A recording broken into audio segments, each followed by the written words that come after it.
said, in terms of the modern science of the effect of meditation, I know there's been a lot of sort of research on that. Some of it by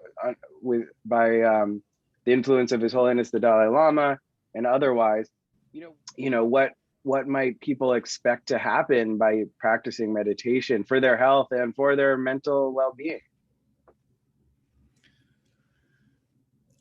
Well, on the one hand, I can see the innumerable benefits that meditation can have.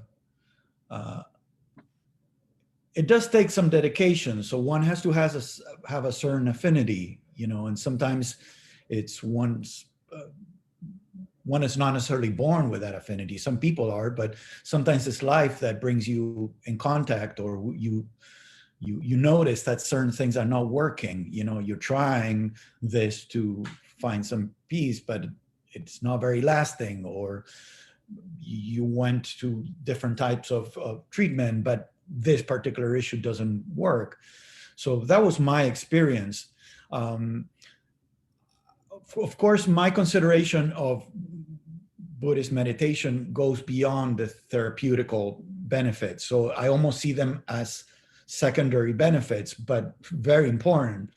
But a lot of times, if you talk just very simply without going straight into Buddhist philosophy or the philosophy behind all of this, and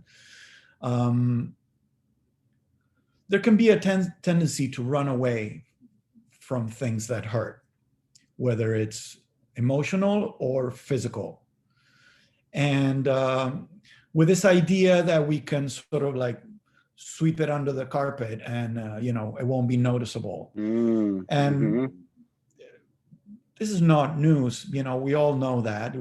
For example, we accumulate tensions, we don't deal with certain situations, and then it comes out as some form of illness or stress that has been gathering for a lot of time. And then one day our back or lower back goes boom, and we can't even walk, or we have some problem in our, we get acid, in our stomach, or we get all kinds of tensions or headaches or fears, and so I think meditation and mindfulness can be a great way of turning that around and daring to look at things more eye to eye and see how even just that starts changing things. Like there's and it's very much a beginner's experience, a beginner or advanced too experience of a meditator, that you'll notice how maybe before you didn't notice, and now you notice how you tend to push away certain things that you don't like. So that can be a very meditational experience. What distracts you is because you don't want to stay with what's there. But once you start having that experience, you notice that a lot of things can change by themselves, just by the sheer act of being aware of that mindfulness, bringing some presence. For example, a lot of the physical sensations that I was having, I think were because my mind was going at full speed, but was completely disconnected in that from my body. But I would get the signals. So my mind would make theories about what was happening. So I would get like slight hypochondria, let's say, as a medical student, and I would feel like, maybe it's my heart, and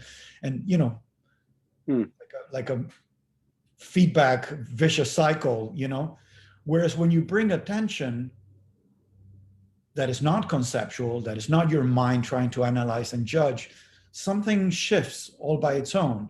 So whether it's psychological problems, whether it's tensions, whether it's things in the body, whether it's some illness that even one is treating it with a proper doctor, I think having meditation can really help to accompany that process.